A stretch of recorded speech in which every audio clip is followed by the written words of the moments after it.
Hello and welcome to Byju's IAS. Let's get started and look into our daily quiz. Let's look into the first question. Consider the following statements about the governor of a state. The office of governor of a state is an employment under the government of India. He is given immunity from any criminal proceedings, even in respect of his personal acts during his term as the governor. Which of the above statements are incorrect? Since it is asking for the incorrect statement, the answer to this is one only. Why have we taken this practice question? Because this article here makes a mention of the governors. Let us try and understand what are these options. When we look into the first option, the office of governor of a state is an employment under the government of India. This is a wrong statement. Why? We know from the constitution, the governor is the head of the state. The governor of a state is appointed by the president, which means it is the union government. When there is a change of government, what happens? A government which had previously appointed the governor, if a next change of political party happens, the new political party usually used to change the governor. This is where one of the cases goes to the Supreme Court of India, and in Hargovind Pant versus Raghukul Tilak, it clearly pointed out that the governor's office is not an employment under the government of India. So if there is a change of government, if there is change of political party at the central level, this does not mean that they change the governor. So it is not an employment of the government of India, but instead it is a constitutional office, and once an appointment of the governor is made, the same will have to be respected by the subsequent government which is at the central level. So the first statement is wrong. When we look into the second statement, he is given immunity from any criminal proceedings, even in respect of his personal acts during his term as the governor. This is the right statement. What do we mean by it? Let's assume for a moment there is a governor of a respective state. Let's say he commits a criminal offense. Ideally, what would happen? He would be penalized. He can be arrested as well if it is a normal person. But when it comes to the governor, if he is a governor of a state, when he is governor, the police cannot arrest him, which means as long as he is the governor of a respective state, even if it is a heinous offense, when he is the governor of a state, he cannot be arrested. But subsequently, if there is a removal proceedings initiated and if he is removed from that particular designation, after which criminal proceedings can be initiated. But as long as he is governor of a respective state, the police would not be able to arrest him, and at the same time criminal proceedings cannot be initiated. Only when he is removed from the designated position, all the criminal proceedings can be initiated against the governor. Since the second statement is right, the answer to this is one only. Why? Because it is asking for the incorrect statement. Now let's look into the next practice question. With respect to Major Dhyanchand Khel Ratna Award, which of the following statements are correct? It is the highest sporting honor of India. The Khel Ratna Award was instituted in 1991-1992. The first recipient was chess legend Vishwanathan Anand. Which of the statements are correct? The answer to this is 1, 2 and 3. Why have we taken this practice question? Because this article on the Hindu makes a mention of Khel Ratna Award. Remember, the Khel Ratna Award is awarded annually by the Ministry of Youth Affairs and Sports. The Khel Ratna Award is one of the awards given to the sports people. So what happens if they have accomplished something great for over previous 4 years? Such people will be provided with Khel Ratna Award. This Khel Ratna Award was instituted in 1991 and 1992, and for the first time it was given to chess legend Vishwanathan Anand. The Major Dhyanchand Khel Ratna Award also has a cash prize of about 25 lakhs. Since all the statements given here are right, the answer to this would be 1, 2 and 3. As part of the assignment, you have to put on the comment section who is Major Dhyanchand, what are his contributions to Indian sports. Now let's look into the next practice question. Arrange the following in a chronological order as per the annexation by the doctrine of lapse.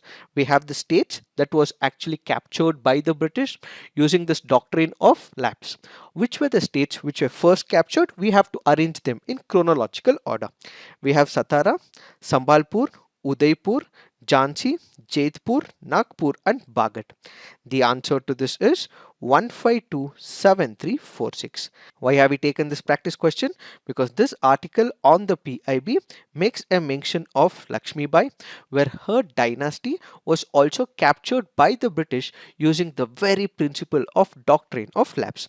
If we have to look into the chronological order, the first state which was captured by the British using the doctrine of lapse happens to be Satara, followed by Jaithpur, followed by Sambalpur, then we have Bagat, then we have Udaipur, then we have Jhansi, and finally what we have is Nagpur. Kindly remember, this can be very important from the preliminary examination point of view, and UPSC in the past has asked questions about the chronological order. Now the question is, what is the doctrine of lapse? This was a policy initiative during the British India. This was widely used when we had Governor General Lord Dalhousie. What happens if East India Company has influence in one of the princely states and the princely states has a king? The king passes away without a natural heir, does not have a legal male heir in succession to the king. In such a position, such a princely state would be annexed by the company. Remember, adopted son of the Indian ruler was not recognized by the British during this period, and if he had no legal heir, they would annex such a state, is what is called as doctrine of lapse. Now let's look into the next practice question. Which of the following statements about Onake Obawa are correct? She led an armed rebellion against the British East India Company in defiance of the doctrine of lapse.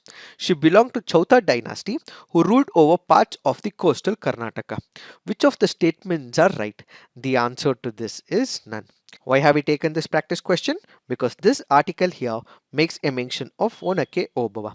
Who is Onake Obawa? She was the wife of soldier Kahale Muddanna Hanuma. He was the guard of Chitradurga fort. The Chitradurga back then in the 18th century was ruled by Madakari Nayaka. We had one of the incidents where soldiers from Hyder Ali camp were trying to enter the Chitradurga fort, as you can see in the image. That is when Onake Obawa realizes that these are the soldiers from the Hyder Ali camp. Hyder Ali happens to be the father of Tipu Sultan. So as they were trying to enter secretly through a small hole in the Chitradurga fort, she with a pistol which is called as Onake in Kannada, she tries killing all these soldiers and immediately alerts the soldiers of the Chitradurga fort as well. Which is why we have Karnataka government which has decided to celebrate Onake Obawa Jayanti on November 11 throughout the state of Karnataka. Now let's look into the next practice question. Which of the following are envisaged by right against exploitation in the Constitution of India? Prohibition of traffic in human beings and forced labor, abolition of untouchability, protection of the interests of the minorities, prohibition of employment of children in factories and mines. Select the correct answer using the code given below. The answer to this is 1 and 4 only. This happens to be a previous year question from the year 2017. So when we speak about right against exploitation, it is more about prohibition of traffic in human beings and forced labor and prohibition of employment of children in factories and mines. Now let's look into the fact of the day. The fact of the day for today's discussion is migrant crisis at the Belarus EU border. The article here is speaking about the migrant crisis unfolding along the border areas of Poland and Belarus, border areas of Lithuania as well as Belarus. To understand what is this article, let's understand the background first. Back in the year 2020, we had the presidential elections in Belarus, but it is said that after the elections, the president won via the fraudulent means. This is where pro-democracy protesters went against the presidential elections. As a result, what we had is clampdown by the president. As a result of this, these protesters who were working against the Belarus government were provided shelter by the Poland government and some of the EU countries as well. Since there was a large-scale clampdown, large-scale violation of human rights that was enforced by the Belarus government, what did European Union do? It started imposing sanctions as well as penalty on the Belarus government.